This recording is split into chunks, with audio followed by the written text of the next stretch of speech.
Hello, everyone, and welcome to our weekly webinar. Appreciate you taking some more time out of your day to join us, learn a little bit about something that's near and dear to us. We'll give everybody a couple more minutes. I'll kind of give them the same spiel right before I get ready to load up and start the presentation about right on time. So give everybody a couple minutes more to mosey all in. Again, thank you very much for joining us on this, for I imagine most of you, chilly Wednesday afternoon. We'll go ahead and start here in just a minute. Again, for a subject that's near and dear to us in terms of what we do and why, what we're trying to do with the company.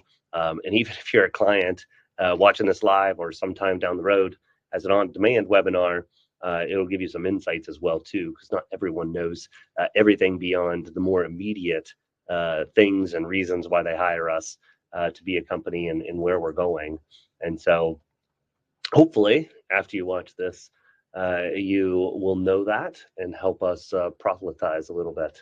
So a few more seconds just in case anybody's running behind from lunch, or if you're more out west, maybe you're getting your lunch and being able to sit down. So let me go ahead and boot up the slideshow. Let's see. All right, just another few seconds, give people a couple more minutes to be able to get in. All right. So we'll go ahead and start. So again, thank you so much for being here. This live webinar is an inside look at kind of our mission and values, why we believe you should break from Wall Street and join a values-driven small advisory firm. There are lots of ones out there.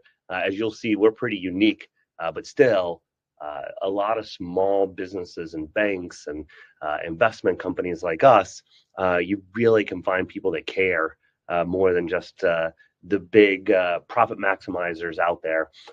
So let's get this thing to keep going. Where is my, go to the next, there we go. So, just here, you can read yourself. We do absolutely depart from Wall Street, and it's like half the reason that I started this company. It's why it's got a funny name, and we try to very much live up to that, all while still doing very much what those other bigger companies do, and I believe in a lot of times better, even though you may think that mandate could give us a handicap or put us behind. So kind of looking at, just to give you a preview of what we'll talk about. So first of all, I'll give you my bottom line up front. I like that. Something I learned in the military, and try to stick with it, give you the bluff, as we call it. And then keys to any good service relationship. We'll talk about that a little bit. And if you do work with someone already, you'll recognize a lot of those things and probably why you did hire who you hired. But then beyond that, what makes a good financial steward? So someone that you're going to give a lot of keys to the kingdom and a lot of power over your financial future. What's wrong with our current environment and a lot of the people that I've hinted at, Wall Street, other big businesses, profit maximizers, etc., so that you can kind of get a feel for why it's not necessarily a good thing. You may think that just economy of scale, etc., it would be better, but we'll talk about that. And then why and how we're different, how we don't just talk about that. It's not just a marketing strategy, how we walk our walk. Then at the end, the case of what to do with all this information, which is to ditch Wall Street and a lot of the profit maximizers and the people that Goldman Sachs especially would see you as Muppets, right? And then a little bit about us in terms of like how people actually work with us and what we do. And then we'll open it up to questions. So as always, if you think of something as we're going through, go ahead and just punch it into the chat. And then my admin, who's helped me run things behind the scenes, Dylan, can move that over to the question and answer queue. But then that way you won't forget it or what so, and then we'll be able to hit it. If we did go ahead and answer that question later on down the road, it's no big problem. So let's drive forward. And so, of course, the promise bluff, bottom line up front. We really believe in people before profits. It is our main motto, and we try to live up to it. It seems kind of hokey, but I think it is a very succinct way of voicing something that's more complicated, and a lot of what's wrong with our current state of laissez-faire capitalism is that so many other stakeholders are getting left behind, even if the companies are very good at making money for shareholders. And so, uh, you beyond just having a vision for things, you have to have integrity and really live up to it. And I think there are a lot of bigger companies, especially, that have good marketing departments and maybe good people that are in charge of those, but they use it as an ROI. They would not do it if they could not make money off of it, or accentuate their ROI. And to me, that's fake. But beyond that, I want to show you that a lot of the ways that we're engineering and designing things, the consequences of really following through with that, since most of our clients are not shareholders, nor are they in most of these other companies that we compete against.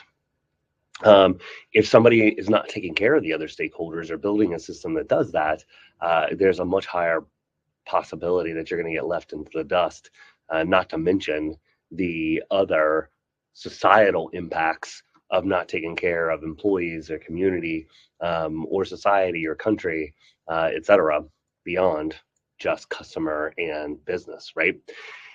And so let's look at this. So key to any good service relationship. And I think you'll find these, and they may be represented in different ways. But obviously, like competency, you want to hire somebody that's good at what they do, right? If they're going to work for you, you're going to pay them. Hopefully, they're good, right? They're not just a placeholder if it's a genuine service that you really need. And so when you're going to hire someone like us, where it's like, what do I do with my investments? How do I successfully retire? How do I not run out of money before I die? How do I take care of my kids, or, people that depend on me? I think you're going to want to hire somebody it's pretty professionally competent. The next thing, professionalism. So, you even if somebody's really good, but they just haven't matured, they haven't grown up, how can you trust that they're really, taking things seriously? And so there needs to be a certain amount of professionalism. And that can go different ways, but I mean, people are still professional. They take their job serious, beyond just being good at it.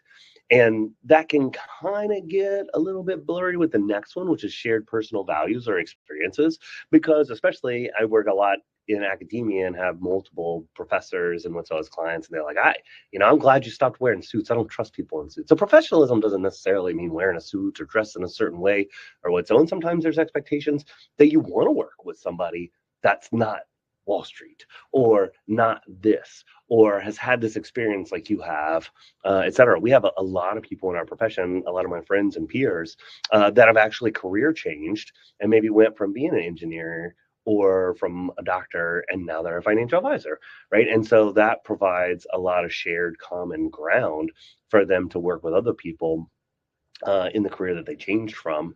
And it's very interesting, and I think it's very rewarding to be able to help people like that too. So, making sure that you value the same things. Sometimes, like I just mentioned, have the same experiences. When you really get down to it, people work with, hire, buy from people that they like and know, right? And so that's not a surprise to most people. And I think if you can put these three things together, regardless of the other things we're going to talk about, you're probably going to be pretty successful in business and serving others. So beyond that, for financial stewards, so stewardship, basically someone turning over to you things that are pretty important for you to take care of for them, for the benefit of future, current and future stakeholders. That's a big thing. And I do not think that a lot of people appreciate this unless they've done it for a while, really get to know families or the people, and the trust that they have into them, and the ability for you to ruin things if you're not a good steward. Fiduciary relationship. So, fortunately, our industry has made strides into making sure that more and more of financial advisors, practitioners, are fiduciaries, but that then means that they're legally obligated to act in the best interest of another. There's still a good amount of people that are not. And most people out there with what they do are not fiduciaries to other people. They do not have that obligation to act in their best interest. It's just they're not allowed to defraud them, right? And so those are totally, other ends of the spectrum, and fiduciary kind of being the highest. Obviously being out to get them on the opposite end of the spectrum is the opposite end, but most people are more in the middle. It's like they're not necessarily trying to rip people off, but they don't have any obligation to find you the best thing or to give you the best price or to find,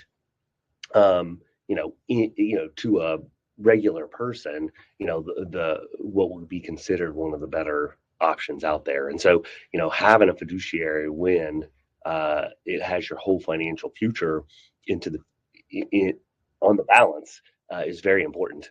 Integrity. So, you could follow all the rules legally and do things, but if you don't have the integrity or being honest and consistent with your actions and what you believe in, etc., then you can still lead people into peril, etc., even though you may check off all your legal boxes and what so. So absolutely think that is a super important thing that isn't necessarily regulated. And then finally, with what we do, financial stability and discipline. So again, you don't got to be conservative or not aggressive or progressive. It just means that you, as a company and as somebody that's going to be there for people, are running things in a way that you'll be around. And when you make financial decisions for other people, you don't do it just based on how you believe or certain paradigms that change and so you got to have the discipline to follow through, to do things for decades, and to be dependable. That person could, take a break from life forever, come back and be like, "Wow, great job. I knew I could count on you being there, and that you would follow through with everything that you said that you'd do, and have the discipline to do that." And that's tough sometimes because we hire people from all walks, or not hire, they hire us from all walks of life, and we have to put how we feel about things and sometimes believe about things to say we are a steward for this person and this is how they want their financial lives and future managed, and that it goes within our obviously context of doing things, but they can trust us to do that, and we're not whimsical or going to override their decisions. So what's wrong with the current financial advisory business environment? And remember, put your questions in. So if you have them, I'll make sure I hit them at the end. And so when we look at this, I think there's multiple things. I think you are seeing a general loss of passion for excellence, which is counterintuitive to a lot of people. They're like, I think in a lot of these, really high pressure jobs that are paying tons of money, it really incentivizes the best of the best. And sometimes, yes, but other times it burns people out. Other times it incentivizes people to win the game or figure out how to game the system to get the best rewards in the short term, rather than becoming true masters of their profession and doing a great job, even though it may not be the highest career ladder to get to making the most money the fastest, right? And so then people are optimizing for that. I mean, unfortunately, I read an article not too long ago in Wall Street Journal about how many people in some of those high pressure jobs are abusing amphetamines, getting prescription for things, and totally burning themselves out. And that can't be good for their health. And they probably might very possibly be taking years off of their life. And they're not even usually any kind of decent shareholder of it. So these older people are burning them out to make them more money. And so again, that passion for what you do, and the difference you make in the world, not that you just won some sort of economic or corporate game. Lack of transparency and trust. I think you see that across the board to lots of powerful type positions in where people don't trust, politicians or businessmen or lawyers, because they are so skeptical, and I think rightly a lot of times, that they're pulling a fast one over on you, or there's some hidden agenda, or in our industry a lot conflict of interest. So where my personal interest might be different than my clients, and someone doesn't disclose that and guides them to something that's better for them. And then you really get in those types of all those different professions that I mentioned, asymmetry of information, meaning that one party just knows a whole bunch more than the other, which makes perfect sense, right? Why would you hire somebody if they didn't know more than you? besides just to outsource it.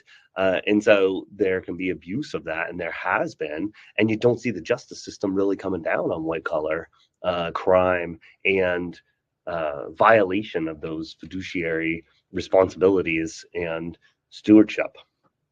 High turnover for talented staff and advisors. It's difficult. I mean, right now there's a lot of demand out there for talented people.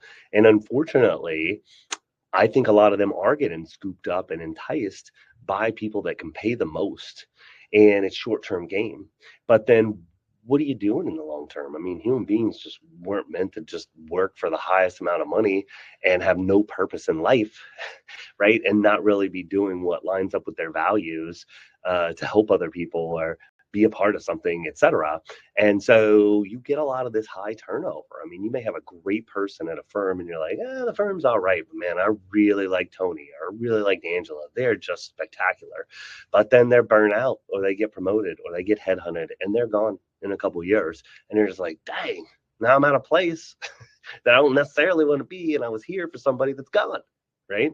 And so that, again, this system of building it like this is creating an environment. It's so funny. We'll lose people, to like a big bank or a big broker. And most of the time we're like, doesn't have it doesn't happen all the time. But a lot of the time, within 2 to 7 years, that person you like will be gone.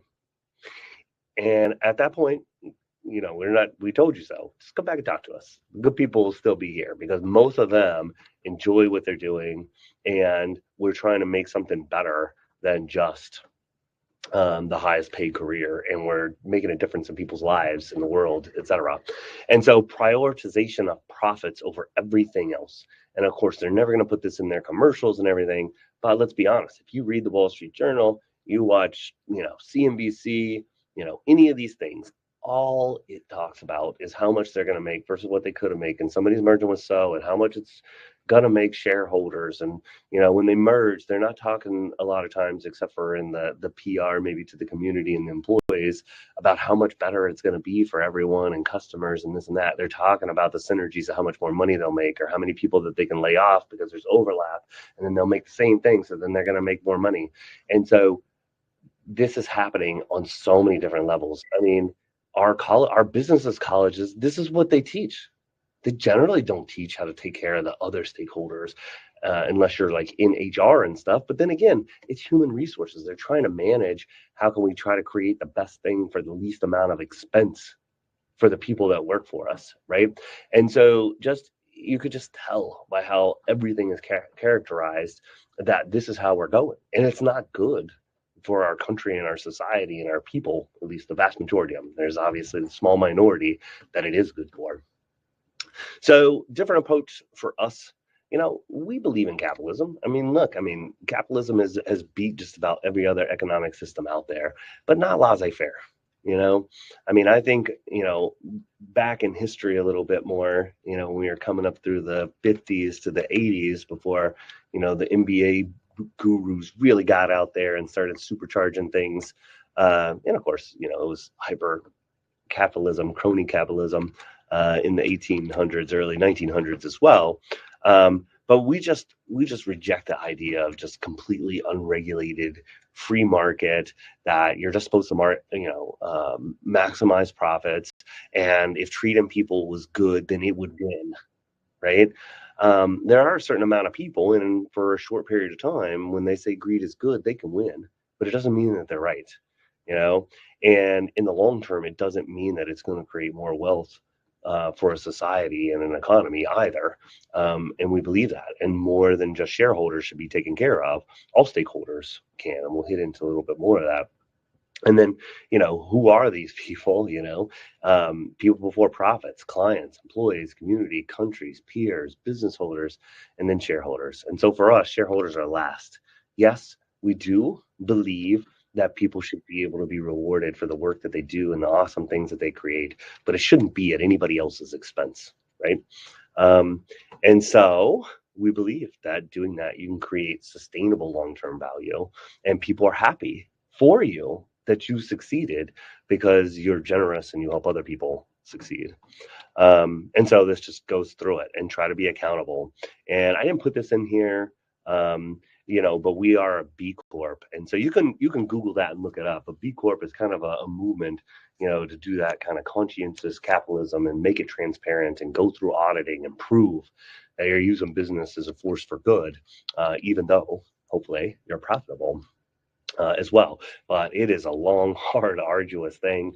There are tons of questions and the auditing, and you have to open your books and prove it, basically. I absolutely abhor the statement, and so many people like stand upon it, especially consultants and people that'll come in and say, "Well, I'm only going to charge you, $2,000 a month for a few meetings, but I guarantee I'll increase your profit by 50%." And main thing usually is raise your prices, raise your prices. And this statement is where it comes from. Charge what the market will bear. What a bunch of garbage. People should charge fair, transparent pricing that reflects the value of what you do, and then a little bit extra so that you can take care of other stakeholders, including shareholders. But just to charge egregious amounts of things because you can, to enrich people at other people's expense, to me is abhorrent. So we believe in wealth equality, and not from let's go yell at politicians and make them enforce laws and stuff. It may come to that if things get bad enough. But we try to do it in a way where we can influence to help people and do what we can do for what we do in our sphere of influence. And so one of the whole industries now that we think is institutionalizing kind of this dehumanizing of business to maximize profit is called private equity. Right. And so private equity in itself isn't necessarily bad. It just means private people own a business, but they basically usurped a lot of advantages that private companies have over publicly traded companies, and then almost turn into publicly traded companies that are only for wealthier people, and then the protections for investors aren't there. And so they're leveraging these things to get an advantage where they probably shouldn't. Right. And then beyond that, the way that they're running this, and the way that even regular investors who aren't necessarily that way as people, pressure for performance.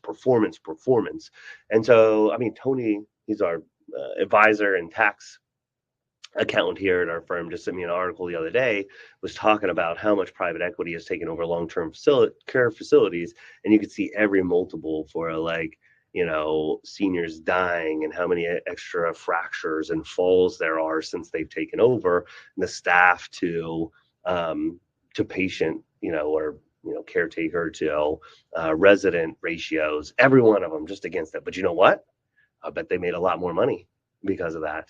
You see it with veterinarians. I mean, I think they're almost upwards of 90% owned. How much of your vet bill's gone up, the last 10 years? And it's because they bought them. And terrific for the vets and stuff that were able to kind of get out of the business. A lot of them didn't like running business. It was an exit for them, but they can still practice their profession and be good at it. I'm not knocking any vet, but societally, when you look at, used to be able to save your dog for something affordable, and now for a lot of people it's unaffordable, or they have to make deals with, these predatory type lenders to pay over time. And then if you miss it, it was 0%. But if you don't pay it back in 12 months, it's going to be 24%.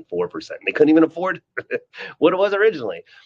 Or we can just put your dog to sleep for $100, even though we could save them if you're just poor. It is a travesty. And they're doing that to our healthcare system as well, too. Private equity is on a buying spree. They're even trying to buy up all the advisors. It's crazy how many aggregators that are trying to buy awesome I get probably 2 or 3 hours a week. And it's ludicrous, and it's bad for our country, etc. I'm going to get into our revolution, and this is one of the things we want to fight against in the long term. But this is happening, whether it's publicly traded, private, they're all maximizing in ways because they're driven to. Not everybody's nefarious, but the system of that is not good outcomes for the vast majority of humans and citizens of our country. We want to promote more direct ownership. I mean, there are ways for successful business owners and founders to get out of their business and be able to make their employees or other people in a more broad-based ownership type way, be able to own wealth, because businesses are awesome wealth generators. And if we knew how to do this well, and it was more common and there are more opportunities to finance things, if the government really cared about wealth equality, they would do stuff like this, like they do with the farm bureaus and USDA to provide loans like that, or the Small Business Administration. This is where a lot of money should be going to help finance this low and give more tax preferences in the capitalistic way, but to where regular people can own good businesses, not just wealthy people. And so, again, I'm not going to hit too much on this. I've talked about it so much. And then just us personally, we believe in fostering that wealth equality in some of the things that we're doing personally, and how we're trying to help other businesses do that, how we help individuals. We do not have any minimums. Most firms are like, if you don't have $500,000 or $1 million, you can't be a client. Right? We do not have that. We have multiple levels of service to try to make it affordable for people, and we're even pioneering a free level, and then even trying to add more efficacy and service to that we can. Again, we're not a huge company to be able to subsidize a ton as loss losers, but with AI and a lot of the things that we already pay for that we can offer down, we're making great efforts, and I think we'll continue to make great strides in the future as well. So I don't know if you know Stephen Covey, read that book, 7 Habits of Highly Effective People. Great guy, always out there spreading the word, writing good things, helping people be better. But one of those things, he always tried to tell people is like, you need to get that win-win-win. And so in one of his main things where it's like, it seems hard, people go straight for the win-lose, I win, you lose, I got there first, I'm smarter than you, I beat you. But, if you really look hard enough, you can find a win-win-win, or if you're thinking about lots more, you can find a win-win-win-win-win, where everything overlaps, right? It may not have been the most optimal solution for shareholders that's only good for them and business partners way over here, right? But they can make a great profit and help a lot more people. And actually the synergy may actually create more wealth as a whole, even though they may have gotten a little bit of smaller pie of that, right? So you can kind of see when all these things kind of meet up between these things, this is where we should be looking for solutions. And again, it's a free country. People can do stuff like what they're doing. They obviously are, right? But we don't have to stack the tax code up and all the laws and the rules, and even accept it as a society that people are just greedy and they're going to gyp all these other people. You get to make a choice. Even at the end of this, we're telling me you get to make a choice. Who are you going to buy from? Who are you going to do business with? Now, again, we're not asking you to give up the world, right? Or give up being financially successful for you and your family and the things that you want to accomplish. If you can find somebody that's in here that's going to do 98% as well as someone that's going to be like way over here, work with the person over here, make a better world on top of things. And you never know. This is the thing I try to tell people is like, when the extra stuff compounds that was over here, even though you may have been a little bit behind, a lot of times it comes back around. You could actually end up in a 20, 40 year lifetime to where you ended up making a whole bunch more, doing the right thing, a better world for your kids, they're better off, etc. Don't be stupid. You still got to find like that competency, professionalism, shared values, and all the different stewardship, fiduciary. I mean, when we're talking about us, right? But you can usually find it in here. Okay. So we super believe in technology, but responsibly. And we understand that a lot of our clients and a lot of people that are looking for us don't necessarily like technology for one reason or another, or at least they don't like being burdened by it or to have to learn new things, or sometimes don't trust it. So that's okay. We try to make it where we can do things old school or new school in terms of like what our client interaction is with us. But we absolutely believe in it in terms of it is a mandate for us, because it helps us serve our clients better. We know a whole lot more than we would. It helps us make it easier for them to get stuff to us or do their part of what we need. So it's an easier lift, because so many times, even when people hire us, sometimes it's very hard to get people to do what we need them to do, whether it's filling out a tax organizer or retirement planning questionnaire, or get us the old tax return or a copy of the pay stub. And, if you had to drive it over to our office or put it in an envelope and mail it, versus just, you got an app for us, you take a picture and you push a button and it's in our tax app in the vault and it's secured and encrypted. Well, that's different, right? Like now with all the taxes, we got a cool app and you can just take pictures, boom, boom, boom. And in 3 minutes in the vault, you don't even got to worry about scanning stuff or anything like that. But we are doing so many different things with technology, and a good proportion of them, I would almost say the majority, they may not be the driving force, but a good majority of them, at least as a secondary or tertiary thing, reduce costs. Whether it's future staff that we need, or it's that we can reduce a dependency on an expensive business partner, or that we can do more due diligence to find better investment options for less, or even be able to take over the investment management where we used to have to pay upwards of 1% for a mutual fund manager. So there are tons of things that we're using technology for to do those types of things.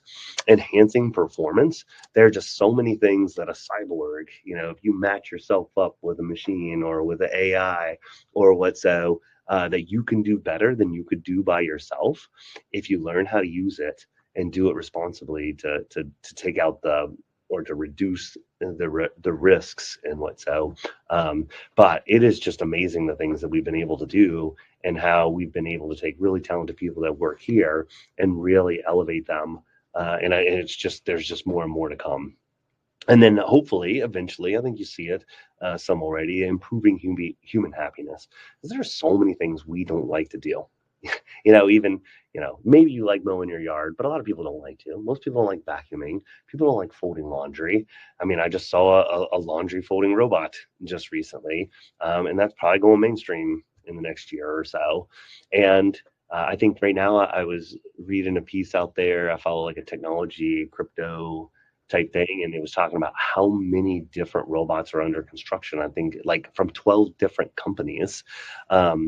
Probably like a third of them are in the United States, and the rest are just around. China's probably second, but there's Israel, Germany, all kinds of different countries doing this. And it's very interesting, the different things that they're building. And that's for physical labor. And then mental wise, if we get AI to do some of the stuff that we just hate doing, and we do the stuff that we enjoy, or interacting with each other, it's harder for them to do empathy. And let's be honest, we'd rather hire and work with each other, not a machine. But machines can do a lot of the stuff that we don't want to do, and that's terrific, right? So I said this is like walking the walk, right? Putting purpose into practice. The AI helping me make it a little better prose. So we have two nonprofits. We have a Rebel Financial Foundation, and we have 4advisor.org. And so the foundation, its goal is to work and sometimes to lobby to try to increase grant funding for the NIH and the NSF. And so that really goes into, we just want to ensure that future generations have a prosperous future and opportunities and stuff like a lot of us had. When people say, you won the birth lottery to be born in the United States and have these opportunities and good education system. And generally, most people, even at the lower end of the socioeconomic slide scale, have a lot more opportunities than most people in the world. We want to make sure that we keep paying that forward. We can't just invest all of our money in military and social programs and now spending. We need to pay some of it forward, and that pays dividends. We believe in that. And secondarily, again, I have been involved in academia a lot. I've worked for and with a lot of wonderful people that their livelihoods and the good things that they do are paid for by these things. And it's important to continue to do. For advisors, this was just kind of set up with my experience in the industry. All the money seems to flow through a lot of few brokers, insurance company, insurance broker dealers, and just big RIAs and banks. And so they have all the recruiting, and generally they get people to work for them. They leverage their relationships and their sphere of influence and their work to just collect clients for these big brand financial companies.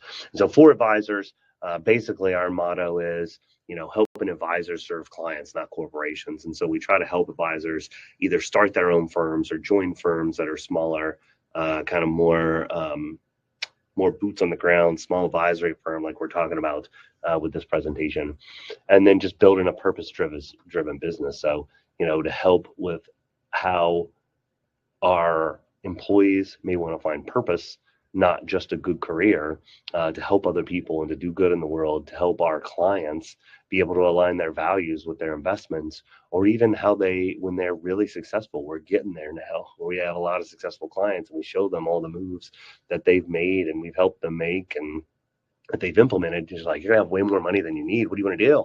You want to help your kids, grandkids, give more to charity. You want to, do a big solar project, which you wouldn't have done before. So there's a lot of reward to that. I know a lot of people think they're only going to hire someone to help them make more on their investments or to do their retirement plans so they don't run out of money before they die. But once you start to succeed, there's a lot more to it than that, because you have resources and you can make a difference in the world besides just dying the richest person in the graveyard. So we do very much like how you saw that graph I showed you of, the community and client, and the biggest, if you notice, the circles weren't exactly the same size. So the biggest circle are our clients, right? The smallest circle in there were shareholders. And so we try to design everything, first and foremost with clients in mind. And one of the things we continually do is run cost reduction, try to figure out, even though we try to be good to our business partners and stuff, that they're not who we serve, right? We need them to be in business and whatso, but our goal is for them to get the smallest cut possible for what they do to help our clients.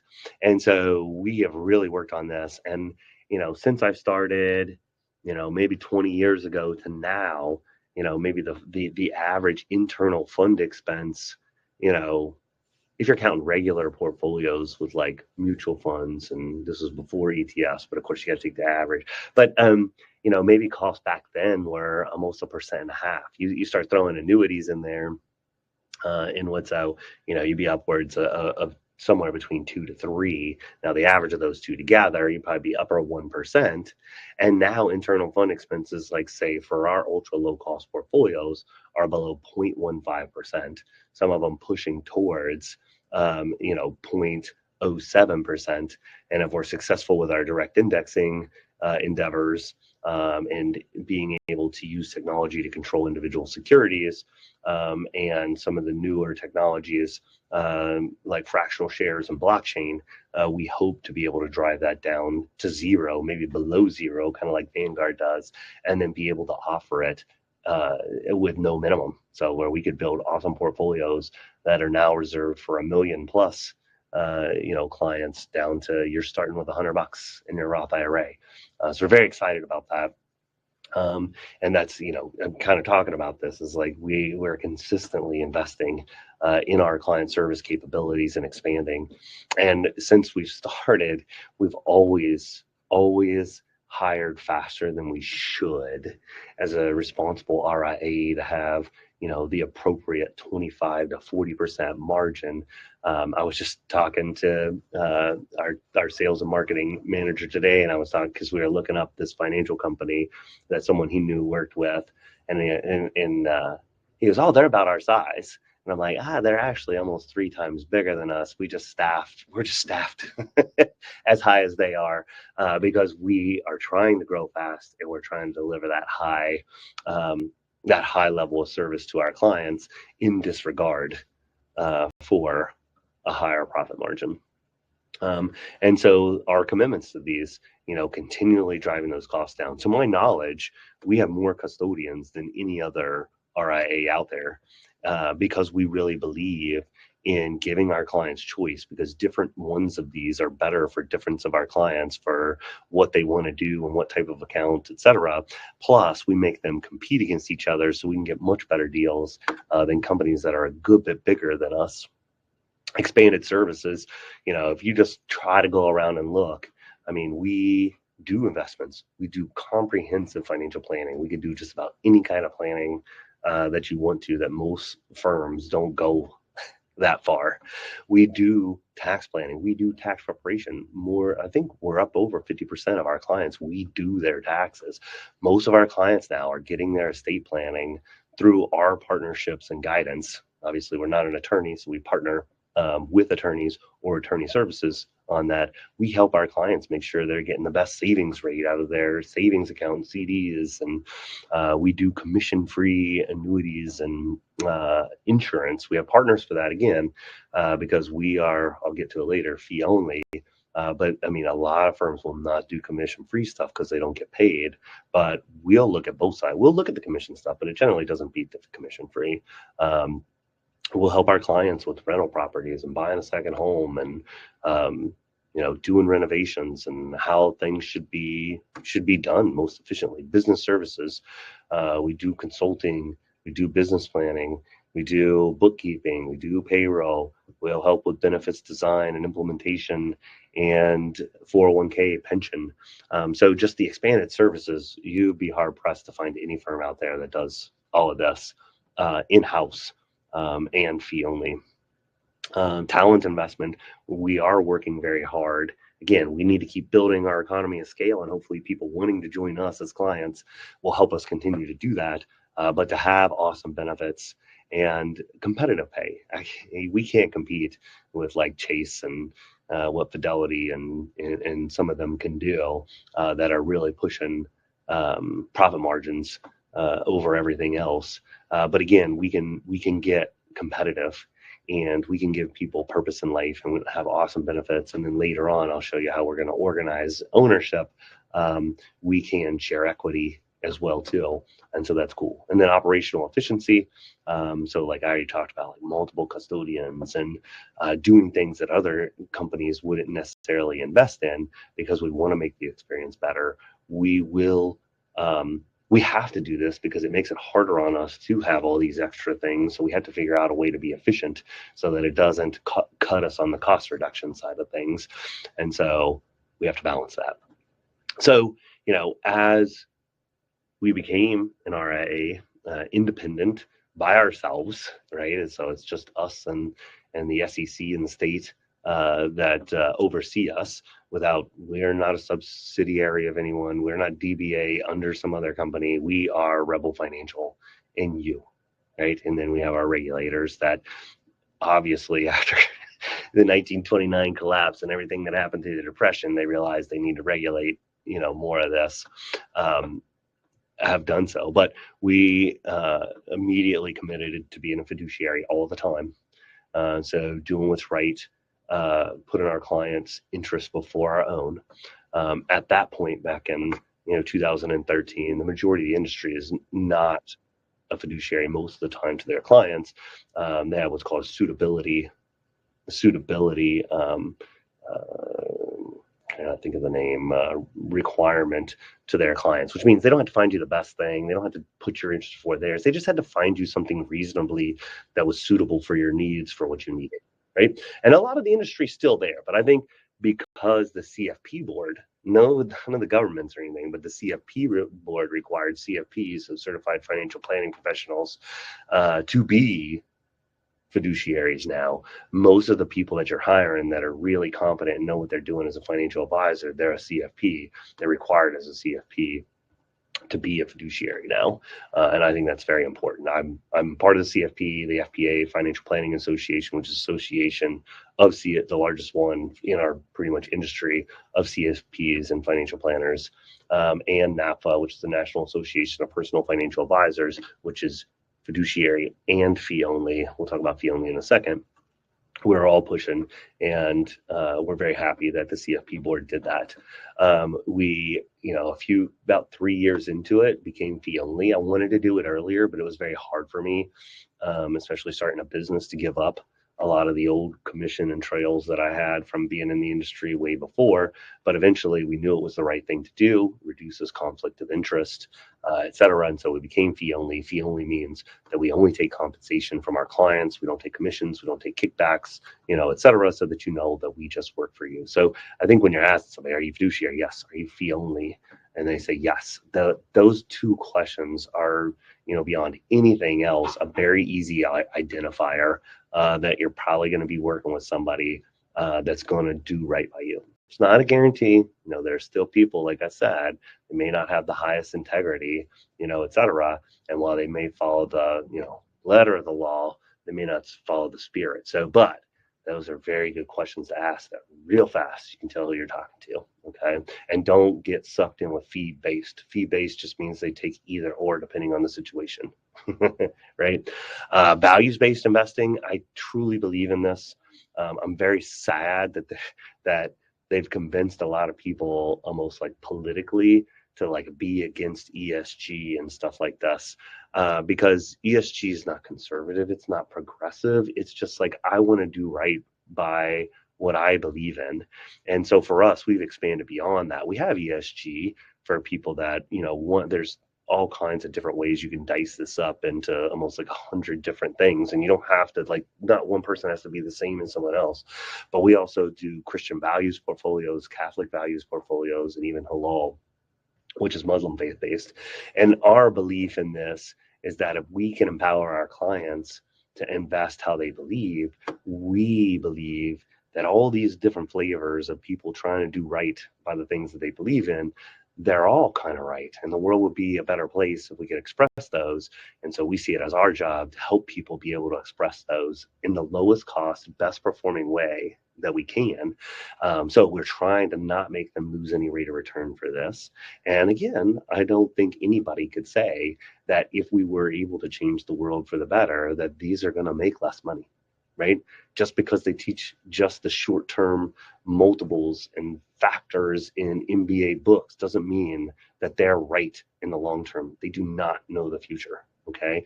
So don't let people fool you just because they're conservative and you're conservative, that this stuff's garbage, because it's not. Doing the right things and making the world a better place based on what you believe, whether you're conservative or progressive, is not a bad thing. We go beyond that. We're trying to get away just from labels, and there's lots of different companies that can do what's called greenwashing, or try to like use it as like a marketing ploy to get people to invest with them and charge more fees. We are trying to go beyond that in terms of being able to do it ourselves and structure them using technology and whatso to where our clients can personalize things more. If they're just like, I like a lot of the environmental stuff, I'm not as much into Big Brother and companies, but I definitely think that the glass ceiling is BS.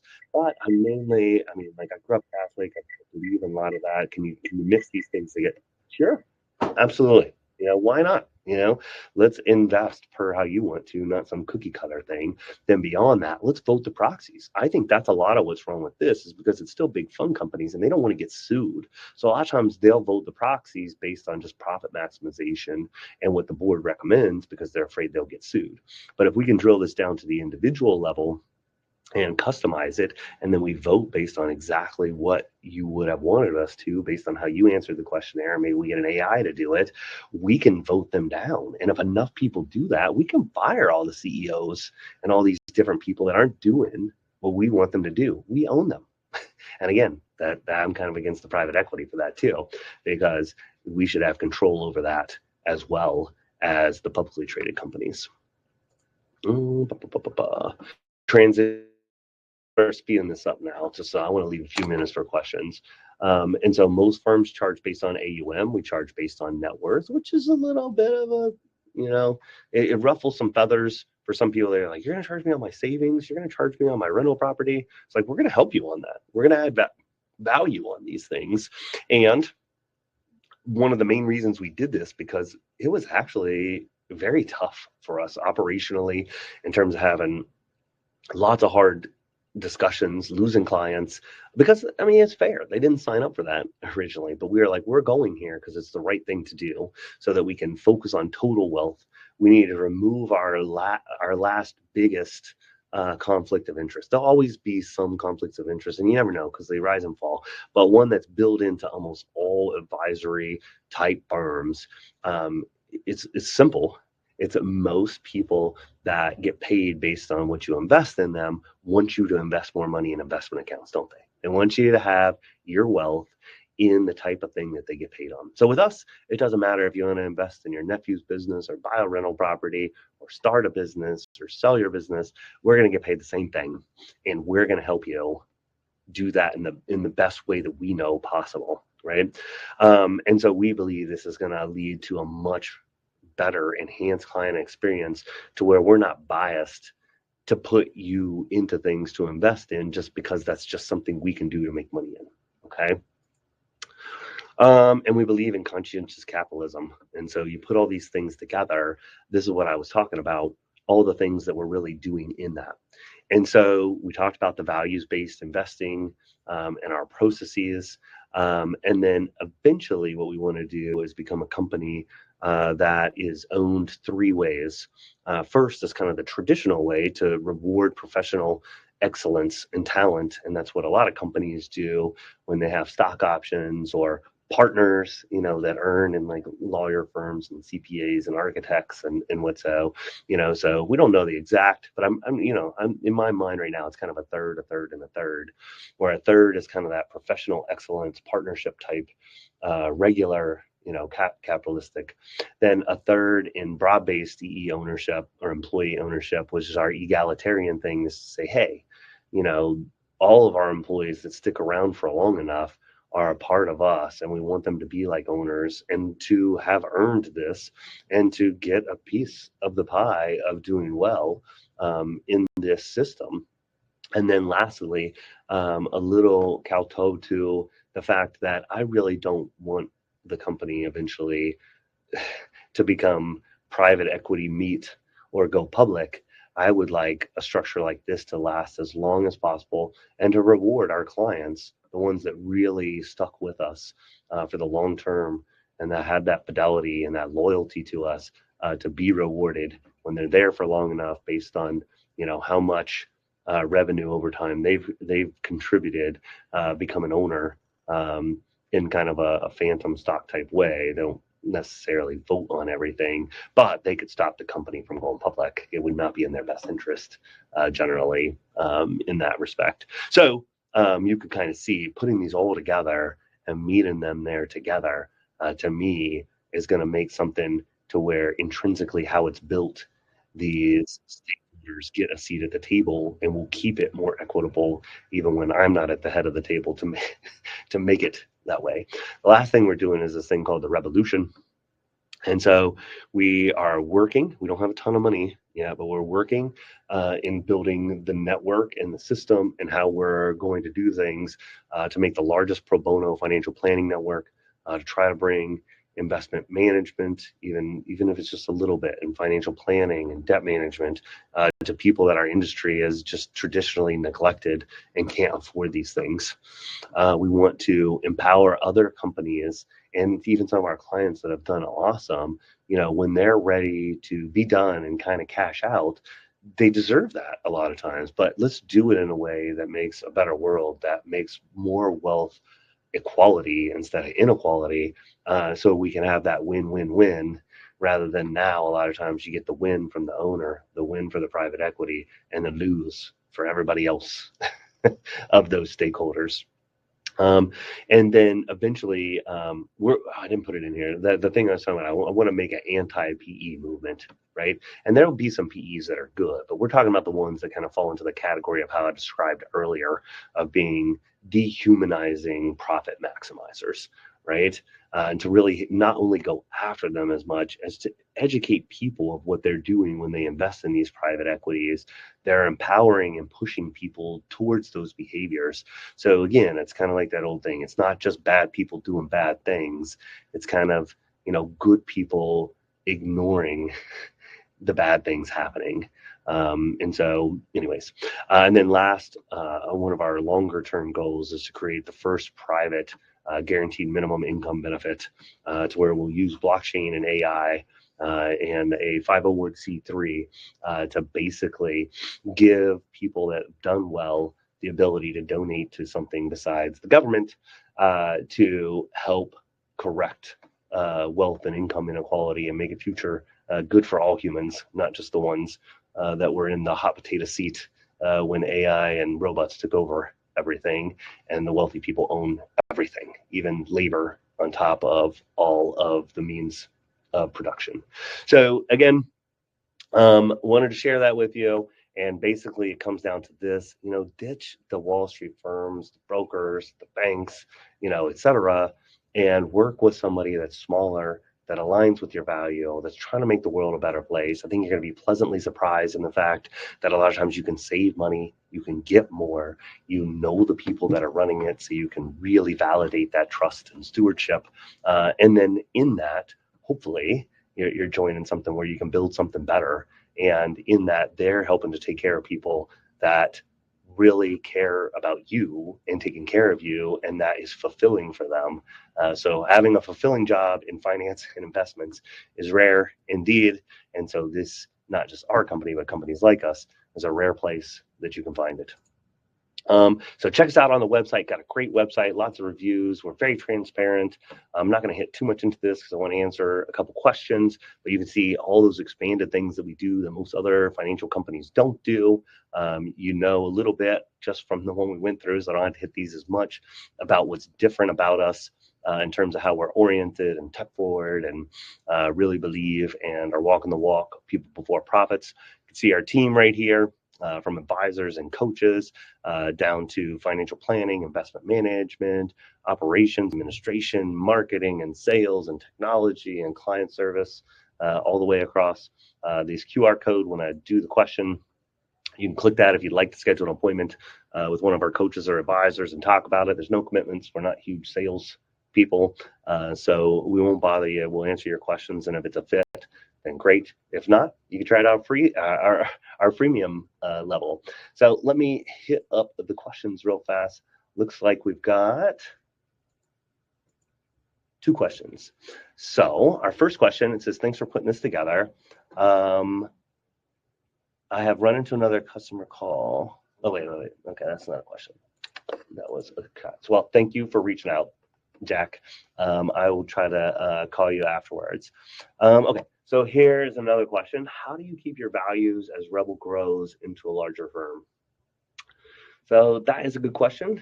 And I would say some of it is in culture and how if you were here, you would see how many different projects and different things we're working on.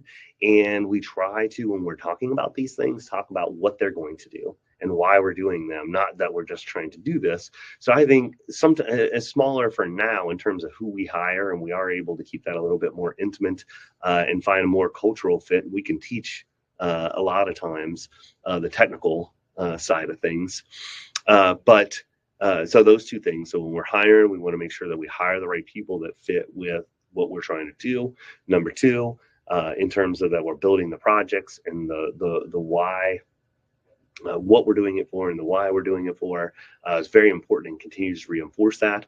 We try to do a lot of culture type things and fit that in. But as we continue to grow, one of the main things I think will be in the long term, that ownership structure, and that we continue to do the walk the walk type things to really try to help people on the pro bono side of things and our nonprofits. And the fact that even if we are successful, I would like to give back more than being at the highest end of pay scales and different things like that. I want to reward people, and they should be compensated, etc. But we're not going to enter that rat race of charging as much as we can. We would rather lower our prices to our customers, or if we're already a good bit below the median, then we need to give more back to the community and to the pro bono and to our peer network to inspire other advisors, to go down the path that we're going, so that we can make a bigger impact on the world. And I think a combination of all those things together, I think we'll keep that there. And if we do some of the big things like I was talking about, like the pro bono, the anti-PE, all the revolution type things, as you're doing those, you're going to give people that work here, they get to participate in those things, or they know by working and helping Rebel succeed, they're making those things happen. I'd say the same thing to you as a client. Just being a client of us, you are enabling that versus the opposite of being a client with those profit maximizers. And so in that respect, I think you're going to get a lot of those values to stick here because all of those things are coming together. And I think someone that's like, screw all this. I don't care about the world being a better place. I just want the most money possible and screw everyone else. You're not going to be happy working here because it's not how everybody is. That's not what we're doing. If you succeed, you're helping the opposite happen, And so I think there'll be just a certain amount of, self-selection in that respect because of that as well. Now, of course, as I lose leadership, as will happen, as I don't become majority shareholder anymore, then I hope that all the stuff that we put into there and that ownership structure keeps things going for a long time. But at that point, no one knows the future, and I won't necessarily be in charge. I won't be in control of it anymore. So hopefully, at a certain point, just like with your kids, they got to go out and do their own thing, and you can't control them. They could do something bad, but hopefully they don't, right? So we'll wrap it up. If you did have a question I didn't get to, please put it in. Or if you have, I will reach out to you personally and get you that answer. I really do appreciate you taking some time out of your day to spend with us again. Hope you enjoyed it in a little bit different than a lot of other webinars you've watched or what companies are doing. And thank you for your support. And hopefully we'll all make a better world together. So stay warm. And let us know if you need anything in the future. We'll be happy to help and join some of our future webinars coming up. I should have listed them, but we're running out of time. Check it out on our website. We'll send you a follow-up email and would love to see you at our next one. So talk to you then. Bye-bye.